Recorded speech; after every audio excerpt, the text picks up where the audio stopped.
your family's safety, for your property. You fire a warning shot and the guy ends up dead. That's the case in Arizona against George Kelly. We're going back into that courtroom right now. The firearms expert on the stand. That occurred and where one person was shot and killed. And what were you called to do? What were you asked to do in this case? I was called to look at the crime scene and scan evidence and the ballistic evidence to determine if I could determine possible shooter locations and possible trajectory path of the bullet.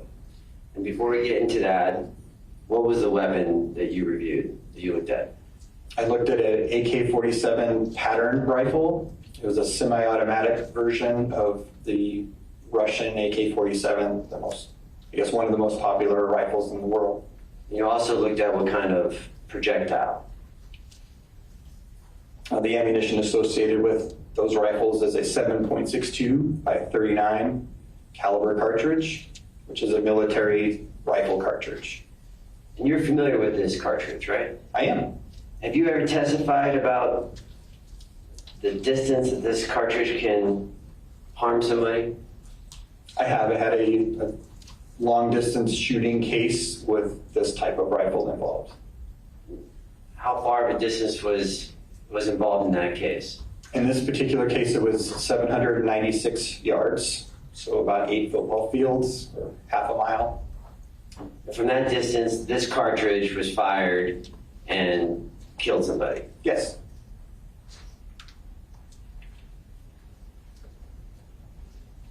I'm going to ask you to put some gloves on.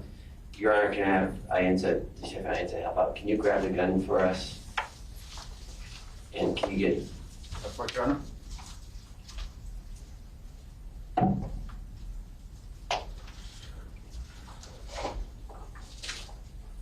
We're going to show you what's been admitted as Government Exhibit 101.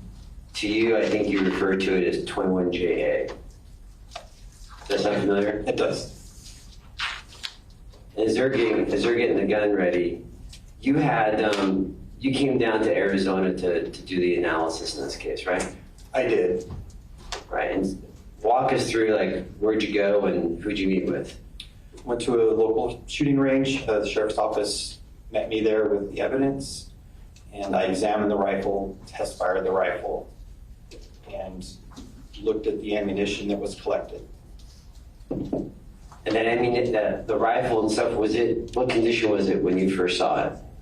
Oh, it was in a sealed condition with, I think, the box that you'll see here in a second. It was sealed by the sheriff's office, and then when I was done with my examination, I resealed it with migrant evidence tape. Okay. And as detective, is he performing the same task as you saw him do when you came down to Arizona? I couldn't see him, but probably. Trying to find some scissors. You use a pen. Oh, there's some scissors. Hello. Permission to approach the witness, Your Honor?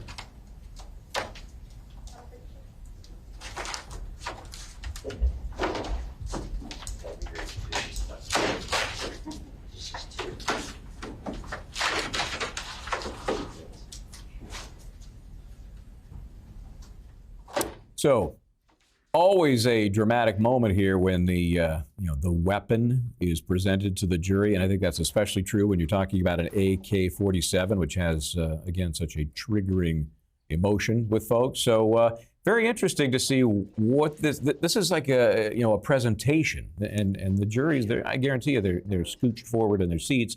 They want to see this weapon. They want to put in perspective what happened that day. Again, this was back in January of last year. But an AK-47, anybody with one in their hands, it's going to bring a reaction. Let's see how this plays out. Exhibit 101 was the rifle that I examined in this case. Do you recognize, like, the strap, recognize certain features, the strap, things like that about the rifle? Well, the main feature is the evidence tape that I placed on it during my exam. It has my initials and date on it.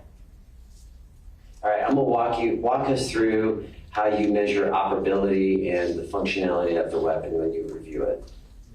You can pick it up, yeah. Permission, I'm sorry, permission. Thank you.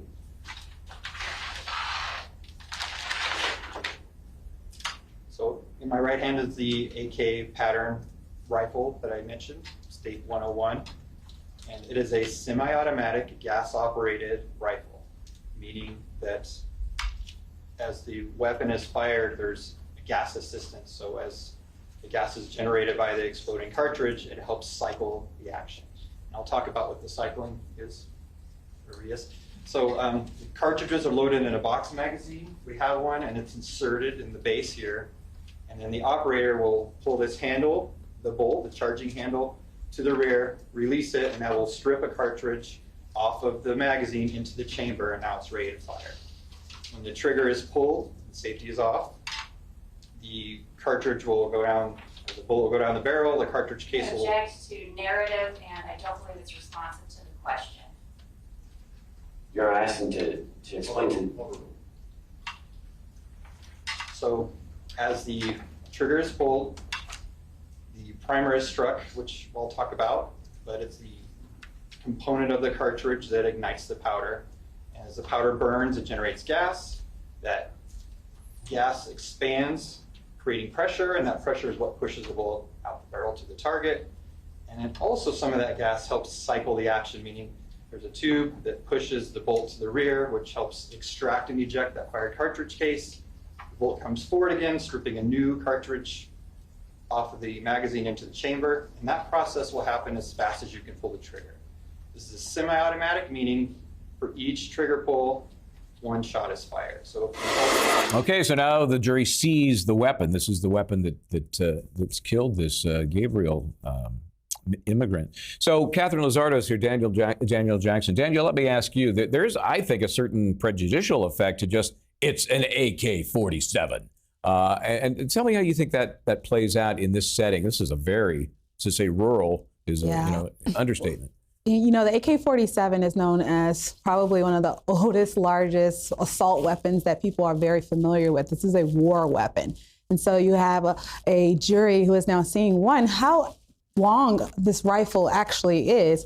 He may go into the weight of it. And so our understanding from prior testimony is that he kept this thing by his back door, and he goes and runs and grabs it. And so I think it's showing how dramatic of this day had to be for him to go run to the back, grab this huge gun, and then shoot it out in his yard the way he did. And, Katherine, it's really going to come down to not so much about the gun, although I do think it has a prejudicial effect, but the scenario. Was this guy reasonable in using deadly force against 5 guys that he felt might be a threat to he or his family? That's the key. If the jury doesn't believe that there was a threat to person, not property, you can't use deadly force to defend property, then this is a loser for the defendant here. Absolutely. In Arizona, they don't have a stand your ground law titled that way, but they do have a law similar to that you have no duty to retreat to protect yourself. And here he was on his porch, on his ranch, and he had that AK-47 with him, and the victim was shot about 100 yards.